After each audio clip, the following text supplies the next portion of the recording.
తమిళనాడు కర్ణాటక సరిహద్దులో నగదు బట్వాడా గుట్టు రట్టయింది. రెండో విడత ఎన్నికల్లో భాగంగా భారీగా ఓటర్లకు క్యాష్ పంచేందుకు ప్లాన్ చేశారు. ఇందులో భాగంగా మూడో కంటికి తెలియకుండా చాలా నేగ్గా కారు టైర్లో క్యాష్ కట్టలు పెట్టి రవాణా చేస్తున్నారు. అధికారుల తనిఖీలో ఈ వ్యవహారం వెలుగు చూసింది.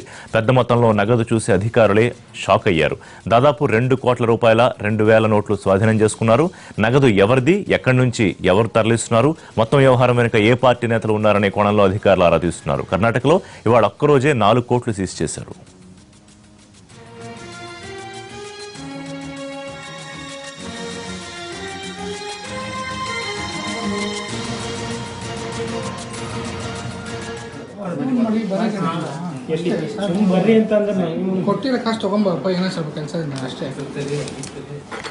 కారు టైరులో పెట్టి రవాణా చేస్తున్న 2 కోట్ల రూపాయలను తమిళనాడు కర్ణాటక సరిహద్దులో అధికారులు పట్టుకున్నారు. పూర్తి డీటెయిల్స్ మా ప్రతినిధి దినకర్ అందిస్తారు. దినకర్, ఉదయం కర్ణాటకలో ఐటీ అధికారులు జరిపినటువంటి దాడుల్లో భారీగా కోట్ల రూపాయల అమౌంట్ చేతికి దొరికింది. అందులో భాగంగా మనం విజువల్స్ లో ఎక్స్క్లూజివ్ గా చూపిస్తున్నాం.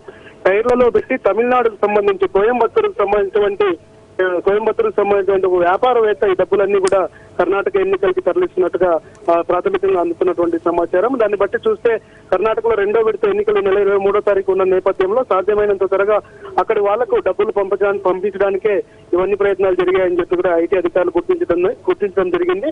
రహస్య సమాచారం రావడంతో కర్ణాటక సరిహద్దుల్లో ఉన్నటువంటి ఒక ప్రాంతంలో మాటు వేసి ఈ వెహికల్ వెళ్తున్నటువంటి వారిని కూడా పట్టుబట్టడం జరిగింది. అందులో భాగంగా చూడొచ్చు, టైర్లలో విస్తుపోయే విధంగా టైర్లలో ఒక స్టెప్నీ వాహనం ఏదైతే స్టెప్నీ టైర్ ఏదైతే ఉందో అందులో పెట్టి దాదాపు 2,000 రూపాయలకు సంబంధించి 2.5 కోట్ల రూపాయల క్యాష్ ఏకంగా సీజ్ చేశారు. సెర్చ్ చేసినటువంటి అధికారులు కూడా అవాక్కైనటువంటి పరిస్థితి ఉంది. ఈ ఒక్క రోజులోనే కర్ణాటకలో దాదాపు 4.5 కోట్ల రూపాయలు సీజ్ చేసినట్టుగా కూడా అధికారులు చెప్పడం జరిగింది. అయితే ఈ డబ్బులు ఎవరివి, దాదాపు ఇంత తెలివిగా కార్ టైర్లలో తరలించారా, ఇప్పుడు తరలిస్తున్నారా, ఎన్నికలు ప్రారంభమైనప్పటి నుంచి తరలిస్తున్నారా, ఎంత మొత్తం వెళ్ళిందన్న దానికి సంబంధించి కూడా అధికారులు ఆ యాంగిల్లో ఆరా తీసినటువంటి పరిస్థితి ఉంది. అన్ని 2,000 రూపాయల నోట్లు కావడంతో ఎక్కడి నుంచి ఇంత డబ్బులు వచ్చాయన్న దానిపైన ప్రత్యేకంగా దృష్టి పెట్టారు.